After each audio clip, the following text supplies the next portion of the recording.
Does the anger of a narcissist have the power to make you feel paralyzed? And by the way, when I say their anger, I'm not talking about narcissistic rage. I'm not talking about when they are totally out of control and you feel unsafe and as if you're in danger. I'm talking about their anger. And things they do when they're angry could be they give you the silent treatment. They withhold love and affection. They have this energy of disgust, right? Of irritation, as if something's wrong. They won't tell you if something's wrong. They'll just kind of have this energy of I don't know, this heavy energy that just feels awful to be around. Okay. Have you ever noticed in your life that anger can actually cause you to stop doing things that are healthy for you, that are good for you, simply because you want to avoid it? I can't tell you how many clients I've had that tell me, Michele, I'm so different from the person I used to be. I used to love working out. And I'll ask, well, why don't you? And they'll tell me, well, if I do, so and so will get mad. And then I'll follow up with another question and ask, well, then what? Like, what happens when they get mad? Well, they stop talking to me, or they just have this energy, or they just act like they're not happy with me. And when we look at that, like we put it in front of us, it almost sounds crazy that those actions of not liking something, right? Because that's what they're doing. They're showing you they don't like something, but those actions, they're not to a degree of danger, and yet we act as if they are. Well, guess what? Today, I'm going to help you to understand what's going on and how you can change that. And when you understand this, trust me, it's a huge game changer. So that being said, let's dive in. For those that don't know me, my name is Michele. I'm a certified life and relationship coach. I specialize in helping people overcome narcissistic abuse, complex PTSD, and childhood trauma. I'm also the founder of the Thriver School of Transformation, which is a monthly membership where we meet live on Zoom every week and we work through the side effects of these things together. So if you feel like that might be something you're interested in, I will leave the link here for you to check it out. By the way, this month we are working on boundaries. Okay, so going back to our topic, let's talk about why their anger is so paralyzing. Okay, because I really think that once you can understand this, it can help you to stop falling into patterns that are stealing your life and stealing your happiness. So a lot of people that are in relationships with narcissists as adults probably most likely had some kind of dysfunctional dynamic, or somebody was high on the scale in childhood, or they experienced some kind of trauma in childhood where it wasn't safe for them to be themselves. It wasn't safe to be authentic. It wasn't safe to care about yourself, to see yourself as an individual for whatever reason. Okay, so if that's the case, what happened in childhood is what's showing up and paralyzing you in the relationship now. In fact, it's more what happened then than what's happening now that is causing you to feel paralyzed from taking the actions that you want to take. So peeling it back, in childhood, you were dependent on your caregivers, right? You weren't just dependent on them for love and acceptance, but you were dependent on them for your survival.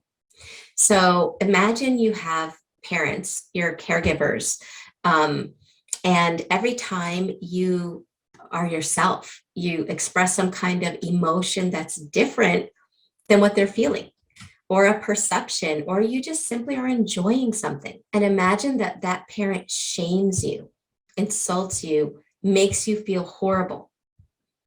To a child, that's not just emotional abandonment, which, by the way, that is, right? That's, you're completely emotionally abandoning that person. You're inflicting shame on top of it. And shame is one of the most uncomfortable emotions in the body. So when a child is feeling that shame and They're being punished for being themselves by the people that are responsible for their life. That creates a dent in the nervous system, where your nervous system is now imprinted with a pattern and a belief that being you is dangerous.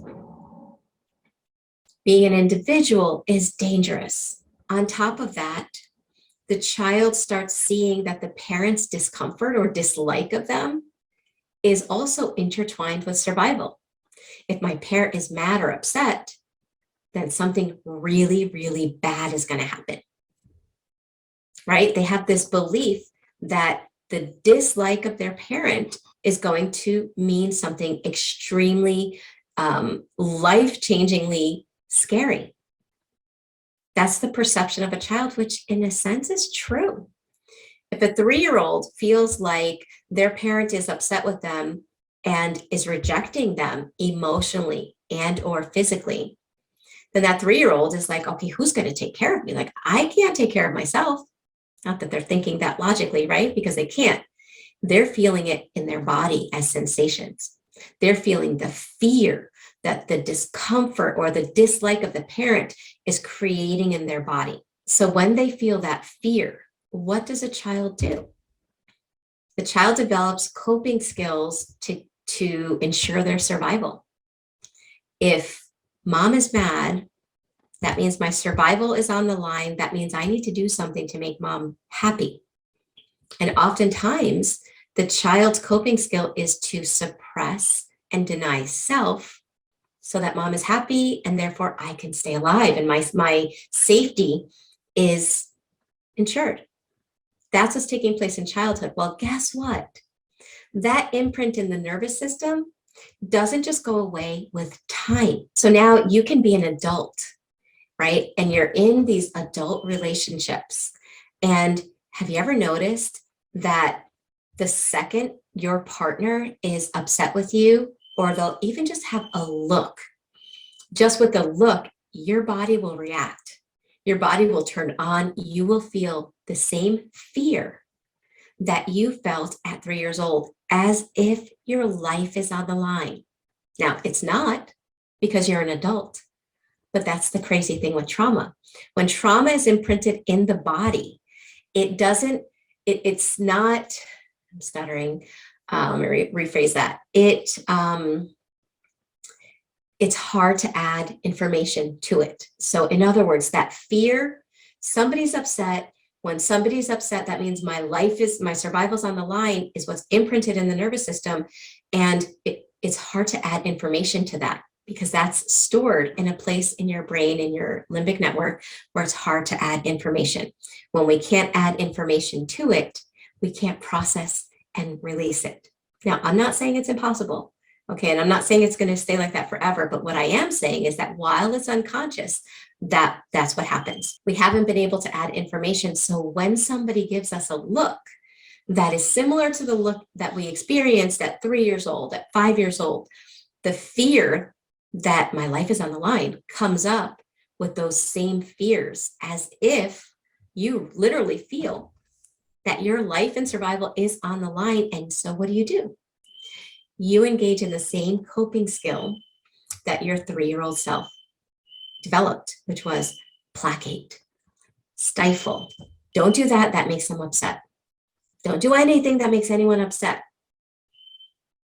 Don't care about yourself. Don't do things that make you happy. Don't put down boundaries. Don't do anything, because my life is on the line. Now, in coaching, when we actually put this before us, so many clients, and myself as a former client, the same. I was like, what the heck? That's insane that I'm actually making that assumption. And this is where you have to realize that it's really not you.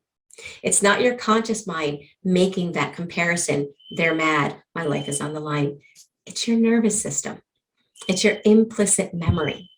So a lot of what I do with my clients, a lot of what we do in the Thriver School of Transformation, is we peel it back so that we get to know what in the world is going on in the nervous system. Because once we know that, we can start taking those dents out, making new paired associations so that we can stop the patterns of unhealthy relationships. So if this resonates with you and you feel like you're stuck in patterns that you can't break out of, make sure you check out the Thriver School of Transformation, because that's what we do.